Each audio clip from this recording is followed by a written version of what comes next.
May 1st is the big day in British Columbia. As you may know, whether you're watching this before or after, short-term rentals are virtually completely going to be not allowed anymore if you live in British Columbia. Now, if you don't know already, BC has gone hard at Airbnb and short-term rentals and completely changed the way that the game works. So we're going to break down the what, who, when, where, how, and what could happen in the future in this video. And we're going to keep it super focused and tight, so pay attention. We'll get right into it. All right, so first things first, let's get into the what, who, when, where, why. So there are gonna be new rental regulations on all short-term rentals. This includes any property that is not owner occupied or licensed to do an Airbnb or short-term rental. Short-term rental designation has also changed. It is no longer 30 days. It is now going to be moved to 90-day rentals. This is a big consideration. Essentially, what this does is it completely wipes out the ability for Airbnb and short-term rentals in any unit that is not owner occupied, which means where it's not your primary residence, from most major cities in the country. And the government has had it down a list of 65 different municipalities with an opportunity for other municipalities to actually opt into this program. At this point right now, that means virtually every town over a 10,000 population now can no longer have Airbnb rentals. Now, this is going to take effect on May 1st of 2024. So that's right away, May 1st, 2024, you can no longer operate an Airbnb property in any of those 65 communities. For an understanding of what those communities are, of course, we'll leave a hot link for the BC government list,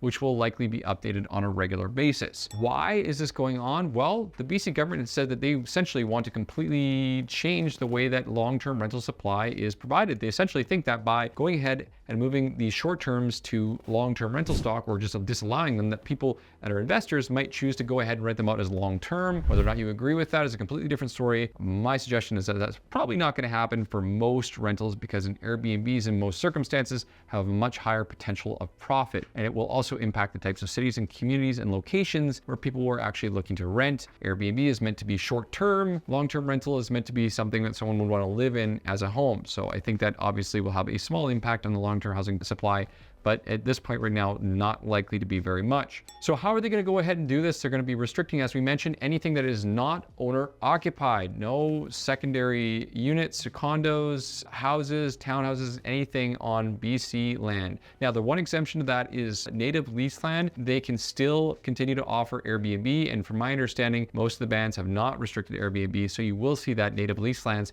will in fact still offer Airbnbs. But if you're someone who owns a condo, a secondary house, a townhouse, or anything of that nature, and you are thinking of continuing to Airbnb, maybe don't think about it, because the fines are likely going to be very high. They've increased from $2,000 to $50,000 for bylaw offenses, and from $1,000 to $3,000 for ticketing fines. This is enough to say, no, I'm not going to play chance, or I'm not going to mess around with this Airbnb bylaw at all. And really, that's the reason for increasing these fines. Now, whether or not they actually give out any fines or not, we'll wait and see if anybody wants to test the limits. But at this point right now, I doubt that you'll see very many Airbnb owners continue to operate their properties if they're not their primary residence for that reason. Now, as far as the enforcement, the provincial short-term registry is going to be starting in 2024 at some point. So there's going to be a registry program to make sure that all Airbnbs are legal and registered within the cities, which could obviously change the way that Airbnbs function and people operate them. Now, if you compound that with the fact that the Liberal government has come out and said essentially that if you operate a short-term rental, you can no longer use taxable write-offs